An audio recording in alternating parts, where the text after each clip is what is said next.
All right. Jim Manley, aka Dad, welcome to the Real Results Podcast. Thank you. Yeah, son. Absolutely.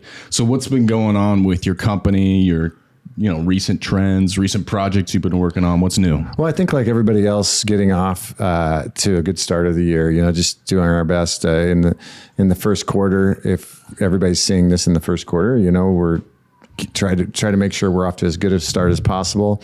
Make sure we have our relationships lined up. Make sure we have done our planning with all of our clients, nice. Our customers. That's how we set the foundation for the rest of the year. Just plan, and more planning. Nice. Yeah. I'm excited today because not only do I get to catch up about business, what's new. I mean, we talk about, family stuff, just you and I, but it's nice to have these podcasts where I can dig deep and kind of pick your brain on, industry trends and stuff like that, because we're in the same industry and you taught me a lot. So I'm excited today because I want to go over result-driven video marketing. Okay, right? Let's talk about it. What produces actual results? And I think this topic will be very valuable for any marketers out there, any CMOs, or even just business owners looking for ideas to promote your company and help you find, your goals. So we'll get into that a little bit later on what that means, what your marketing goals mean. But first, I want to talk about the first step of getting results through video marketing, which is finding your why, right? Absolutely. Unless you have a different first step. Well, finding your why could be defined that way, or it could be, it is about planning. What I said at the beginning is just sitting down planning. What are your goals? And really that's no shocking revelation there, but a lot of folks, I think they want to do and then figure out a goal, or they have a rough goal, but they haven't put together the steps to be there. And in video marketing, it's just the same thing, right? You want to set what are my goals? What are my aspirations? Is it reaching 3 million customers this year? Is it getting X amount of dollars? Okay. And then you work backwards from there. Well, what are the steps that we need to take to make sure we get there? The economically correct steps, not just throwing it out there, but it needs to be something. It's important to think about it as something that is economically correct, that is doable, and that there's a pretty good chance of success. Well, not only that, but I think also just what gets you excited, right? I mean, if you're not excited about what you do, you can't market it effectively. Absolutely. If you're not passionate, I'm glad you said that. If you're not passionate about your product or your service, then more than likely it's going to be really hard to put together a campaign that makes people excited about your product or service. Right. And people always say, well, how can I, if you're in a bricklaying business or, something where people consider boring, right? Or, a simple business, it's like, okay, well, how do I be passionate about that? Well, it's not about bricklaying. It's about providing a service and having a satisfied client. And so think about any storytelling, as you know, and I think this is what you're getting at, is about emotion, evoking an emotion. So if you're doing marketing about your bricklaying service, does anybody really, most of the people you're doing bricklaying for aren't going to go look and say, what kind of brick are they using? What kind of mortar are they using? Is this straight? Is this the way I wanted it? All those things are going to happen because you're an expert. You've set yourself up as the expert, first of all. Secondly, it's the emotion that you've left them with. Are they satisfied? Are they happy? Are they proud of that, whatever you've built for them? Yeah, absolutely. And that's another thing is, finding out what your audience is struggling with, right? And how you fix that and how that brings you, happiness. Well, it's when you talk about the why, you talk about in any kind of marketing, it's the emotion that you are you're trying to evoke from whatever it might be. It's not how your product was built. It's not how your service is done, a step-by-step of here's how our service is done. It's about the emotion that you're going to get. You're going to get a satisfied emotion. You're going to get a happy emotion. Yeah. You're going to get promoted because I bought this service and it made my life easier. Any of those things. Right. This is where, if you're starting with any marketing campaign, this is where I recommend to our clients, let's think about that emotion first. Yeah. I love that. And that kind of leads me into my next question, which is like how to understand your audience, right? So how is your process for understanding your audience when it comes to age demographics, where they work, what position they are in? You know what I mean? I feel like that's the next step after finding your why, no? Are you talking about how do I find it for our clients well, there's historical data. That's the obvious answer, right? There's historical data, but times change and people change, and historical data might not always be the answer. Yeah. So I actually looked at a graph the other day. Speaking of historical data changing, it's like I saw a graph where most people assume older people, maybe 40 to 50s, don't buy stuff on social media. Right. But saw a graph the other day where there's studies showing that, yes, older demographics are buying just as much as younger demographics now, because everyone's just kind of adapting to social media. So I think understanding your audience and your age demographics and looking up recent data or hiring a company to look up that recent data for you is important, because it might not be what you think or that traditional thought. Right? Absolutely. Getting more recent data, sure. But man, there's nothing like just going out and talking to people. If we truly care as people who market others' products or services, if we truly care, we're going to go out and do the research ourselves. I always say that. And yes. I even within our company, it's within our agency, my agency, I'll for example, if a target audience is a 50-plus-year-old male, I'm that target audience. And if what we're pitching is not resonating with me, then that's not going to work. Yeah. Yeah. I always say that. It's like, ask your family members even, if you don't have anyone in your company to ask or whatever, ask your friends and family members, what do you think when you're going through this process? Or like, what is your thought process when you're at this stage of your life? Like, ask them those deep kind of questions. And that really, I do that too. And, it really just helps you understand. If you don't have all the resources available, or you don't want to do, market research, a whole campaign for that, just ask people. Right. Nothing wrong with that. I say that for anything. And I know a lot of people aren't like me where you even said that you're not like me where I love crowds. And I know the majority of people out there don't necessarily like crowds. And I love going around meeting people in those crowds and talking to those people. So for me, that is the best way to do it. And just picking their brain. And that's how I learn. That's how I grow. But also I don't want to belittle getting actual physical data, because rarely do the numbers lie if you get them from the right place. Yeah, I would agree. And I'm always researching articles on what's changing, and that's super important if you're in marketing, especially, or if you're an owner, making sure that your employees aren't just doing, whatever. They're looking up what's happening in the world. Absolutely. They're not just doing their job. This goes back to what you said earlier. If we're not passionate about what this product or service is, then that's going to reflect in our marketing campaign. Yeah, I feel like if you have a marketing director and they're not looking up, TikToks, sending you, social media, like, hey, here's a video series idea that can really help boost awareness in our brand.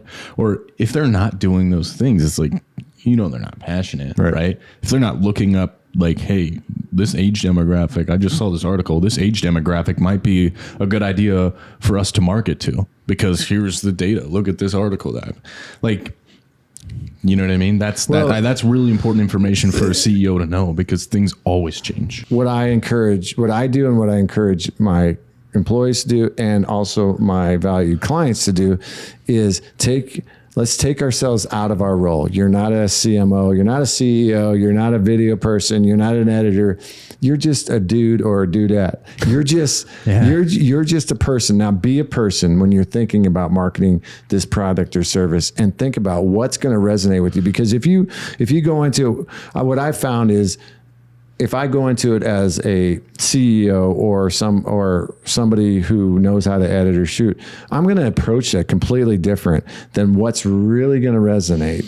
What's really, and that's where I talked about finding the emotion that will resonate with people out there. And there's no way you can miss if you find that emotion that resonates. And that's something you're really good at that I've found is putting yourself in the audience's shoes. When specifically videos, right? When you're watching a video that either someone edited for you or you just see a commercial on TV, you're really good at putting yourself in that audience's shoes and thinking from their point of view, right? Yeah, I go with that immediate thing of how did that make me feel? Now it's really hard for me to look at a billboard or a print ad or a video or a commercial, TV commercial, and not also see the things that I would have fixed, aesthetically. Or sometimes I go, that's great. But first and foremost, I'm looking at it from the emotional standpoint. And I'll tell you who really nailed this is Jeep in their Super Bowl commercial you would tell me with Harrison Ford. If you want to see a perfect example of storytelling, and evoking emotion from an audience, and also just perfect, great shots. Everything Remind me mixed, of what that is. Everything mixed. It just tells about the history of Jeep and how we're ultimately, after you watch that and you go, hey, Jeep is for everybody. And it always has been. And it's bringing this unity. It brings this message of unity together that it's subtle. It doesn't hit you over the head with it, but it reminds us, hey, we're all in this together, and Jeep's been there along the way, and it's just been along there the whole way, and it's just a beautiful piece of storytelling that can resonate with anybody, no matter who or what you believe in. Yeah. What was your favorite Super Bowl commercial, by the way? I think that was my favorite. Yeah, that was a Super Bowl. Yeah, that was my favorite Super Bowl. I like the seal one where the guy was that on the rock. That one didn't resonate with me. Yeah. But you know what, I know though? a lot of people did like it, and it's memorable. That's another thing is people, I think, are too quick to judge with certain commercials because, and I'm not saying you, I'm just saying, people will watch a commercial and then they'll be like, that was dumb or that was stupid.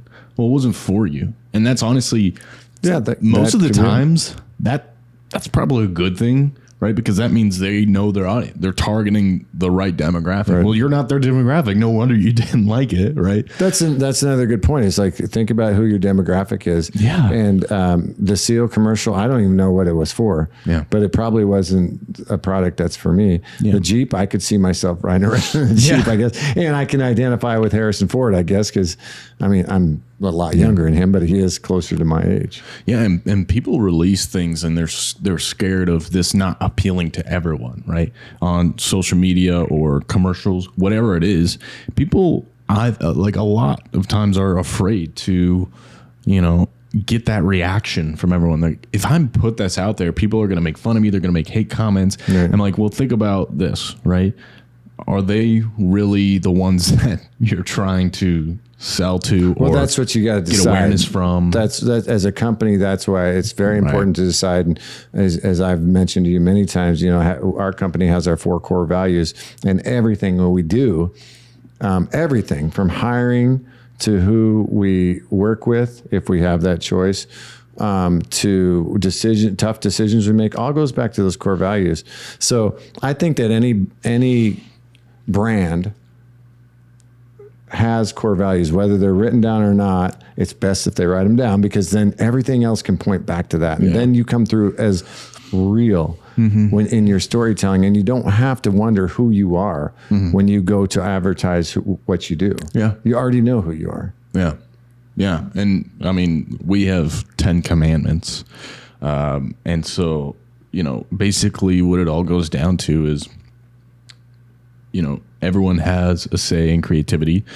That's probably the main theme of the 10 commandments. And then the other thing is, you're not like, don't be so caught up in your role. Everyone has a say, and, think about why you're making this video in the first place. Don't just go and do your job. Right. Go there, think about why. And I always make sure I educate all of the crew members. We have a pre-production meeting. You would do too. I know this because you taught me this, but we have a pre-production meeting and we talk about the company, what this company is, what they're trying to accomplish.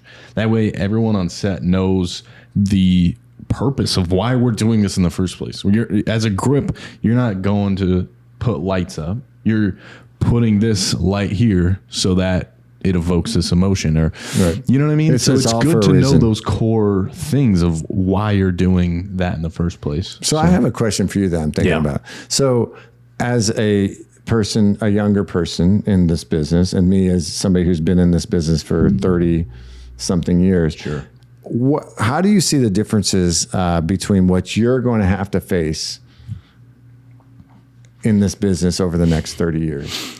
Yeah, so I see a lot of AI stuff coming out, and I'm actually talking to people in the business of AI video, and I'm not worried too much. I think it all goes down to emotions, and I don't think people are fully adapted to AI content, so I don't think it's fully evoking the emotions yet, just because it kind of has that hatred. But I mean, think of Uber. People were like that with taxis, right? To Uber. Think of Waymo, right? Waymo's coming out and people are like, I'm not letting this driverless car drive me around. I will see them everywhere now.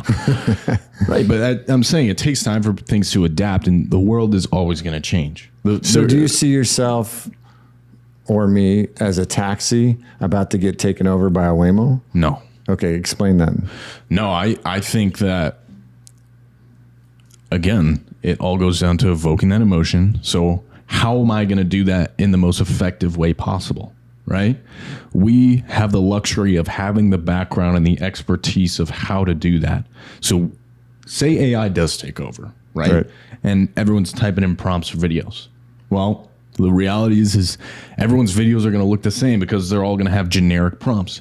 You and I know how to speak to AI. We know what a J cut is. We know what an L cut is. We know all these technical terms that we can speak to AI and evoke that emotion even stronger, right? So even if that's the thing that takes over, or it's something else, we are going to know and be educated on those core principles of, what makes an effective video in the first place. So do you feel like and I'm kind of, this is a leading question, I guess, a little bit, but it's storytelling.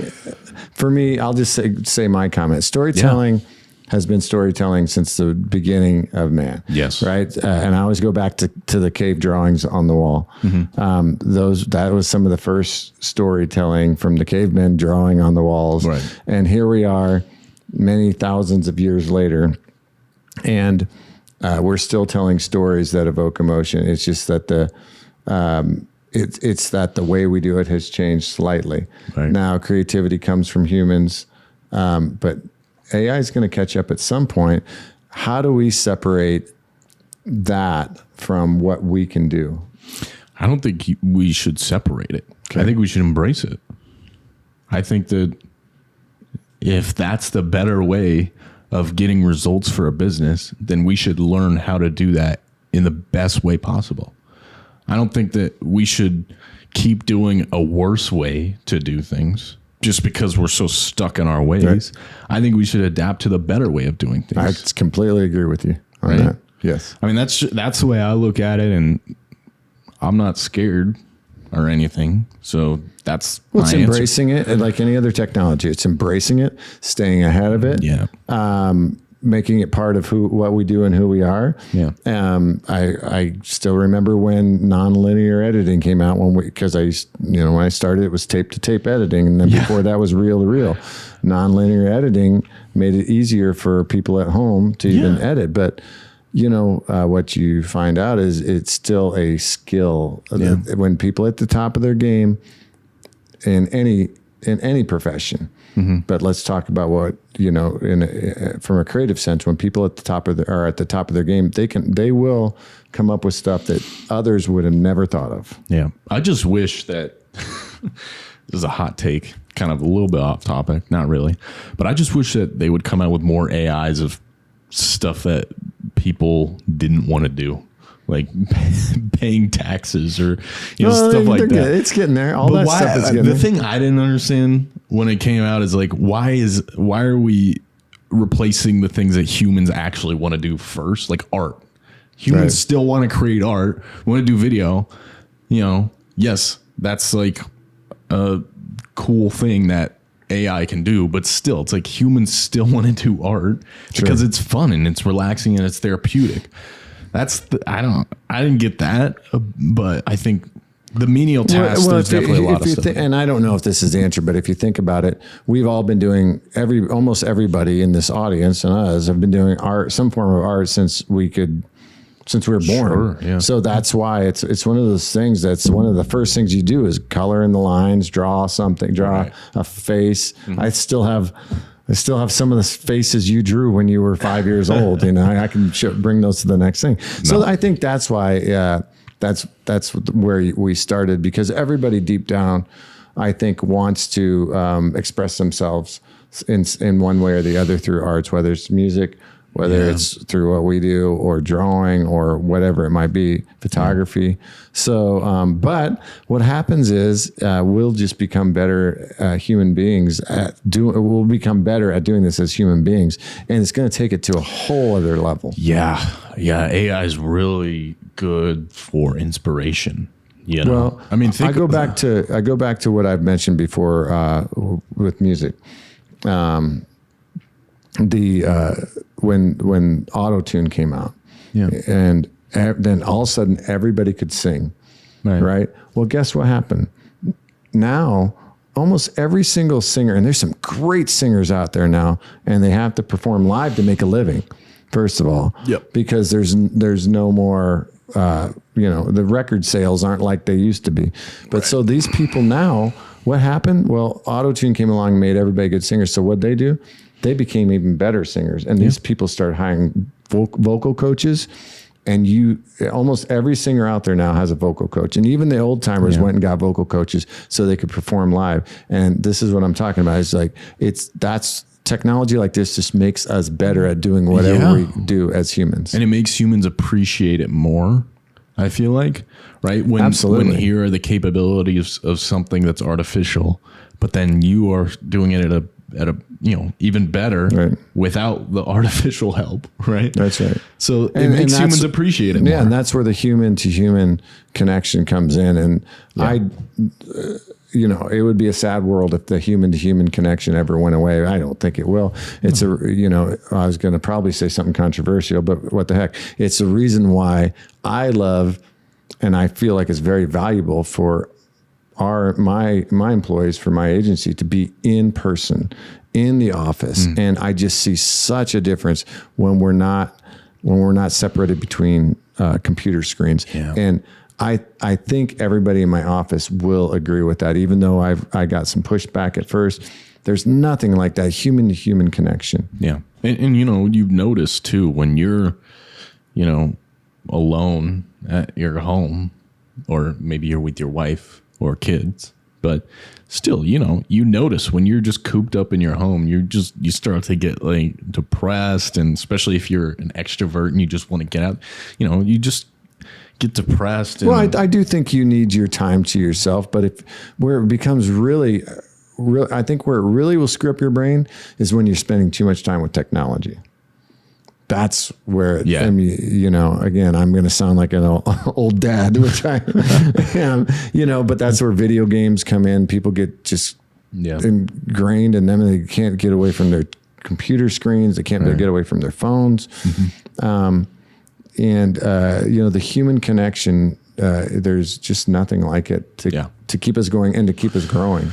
Yeah, and that's actually just to get us back on track here. But I think that's actually an important part of video marketing, and what we do is we bring that human connect. We humanize brands. Sure. Right? We bring that human connection, that one-on-one to video. Who are the people that make this brand go? Those stories are so important to tell. And then also, who are the people that were positively affected by this brand? Yeah. One of my favorite things to do for our clients are customer success stories. Go and talk to their customers who have benefited from their product, from my client's product or service. And that is just such a human thing to go, okay, I'm seeing how it positively affected their life. I like that product or service. Now I'm going to go out and purchase that. Say you're scrolling through Instagram or TikTok. If you go on one of those platforms right now, Facebook even, you start scrolling through, you can't tell what is organic or what's not organic, because people are starting to adapt to that authentic sort of advertising, and they're starting to make videos that say, hey, what's this experience like if you were actually there? And it's not interviews anymore of, like, the testimonials are not interviews anymore of from customers, right? They are man on the street videos, like real conversations that people are having. That's what I saw is rocket money, right? So, for example, this guy goes out, interviews people. You see those videos, right? Where the people go out, interview the random college students or whatever. This guy goes out. He's a brand ambassador for Rocket Money. And Rocket Money is a platform that shows you how many subscriptions you have on your apps, whether it's Netflix, whatever. And he goes out to these college campuses and brings a microphone and a camera and says, hey, if I'll give you $100 if you could tell me how many subscriptions you have right now. And they answer and they're like, oh, I think I have this and this. And he's like, no, you actually have like 60 subscriptions. Wow. And they're like, what? I have 60. And it seems like an actual, like, man on the street, like, genuine video that you would just see scrolling through, but it's actually an advertisement. Right. And so that's kind of the key now, is adapting to those more authentic types of ways to market your product or service. And that style is nothing new. It actually goes back, like, this will go back, like, now we're going back 25 years about how we would do stuff 25 years ago. And again, we've seen this before because, vinyl all of a sudden became popular again. Bell-bottom jeans are back, you know what I'm saying? So so this is where I think people do crave what was simpler. They crave simpler times. They crave the past for some reason, or nostalgia. But in this case, that is just real, authentic storytelling. It's like getting it. And sometimes they'll put up these people were paid for their time or whatever. But still, that's what I'm talking about when I say that. I think that as long as we keep that human connection when we're marketing a product or service, we're going to be fine. And that's always been a theme, right? For the past however many years, is there's always been that sort of element of human connection that we see. Well, it's just like, I always like going back to auto-tune, and I know I've mentioned this a couple of times, but a lot of people love auto-tune, and they'll listen to T-Pain, and I think I'm dating myself there, but whoever else uses. But a lot of people like that. And then there's people like me who can't stand it. Yeah. And I'd listen to like Chris Stapleton sing, or you listen to Lady Gaga or any of those folks who can really, really sing. And that's what hits me. Yeah. So what I'm trying to say is that AI, it's going to work with some people, and that's why we can't just ignore it. It's going to resonate with people, and they're going to want to see how wild and crazy you can get with it. Yeah. And then there's people like me who really just want to see authenticity, real people, real situations. Yeah. And there's certain things you can't fake. Because, well, think about it, right? I mean, this is just kind of wrapping up here. I know you got to get going, but I think that the more authentic you are, and the more authentic it, seems from your customers or whoever is buying your product, the more people are going to trust you and your brand, right? The more authentic it is, the more people are going to trust. Have you ever seen a commercial where, it's an athlete or whatever, and it just seems like they're forced the line? Yeah, right? Sure. And you're like, okay, this was just for a check. He doesn't really feel this, right? That's what separates, I think, good marketers from great is that really translating? Am I really feeling the emotion from the customer through the screen, right? Well, and it even goes back to, there's bells and whistles. That's what AI is, bells and whistles. embrace that.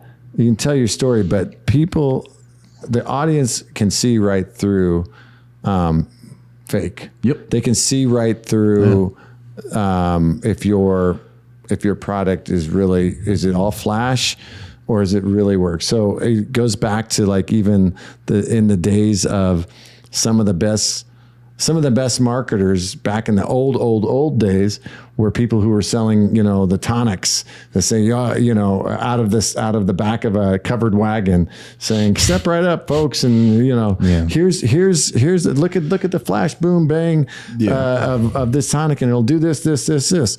Well, that's great. And it worked for a while, until they burned so many people that the people are just like, no. And they don't trust it. So finding, earning that trust of your audience. And if I'm going to leave you with one thing, and you and I talk about this a lot, earning the trust of your audience is the most important way you can do it. Now, whether you do that through AI or whether you do it without AI or a combination of both, that's going to be up to you, and that's going to be up to us to figure out, okay, are we earning the trust of our audience? Absolutely. Yes. And trust is the most important thing. Maybe not the most, but it's definitely up there. It's definitely up there. So yeah, well, thank you, Dad, for being on the Real Results podcast. I think we got through a lot today, and it is my pleasure. Anytime. Yeah, I think this is just going to be a recurring thing. We should just start We got to bring pictures of your childhood into this. That's not going to happen. Yes, I can make that happen really easily. Yeah, well, I'm editing this. It's not. Anyway, thank you so much.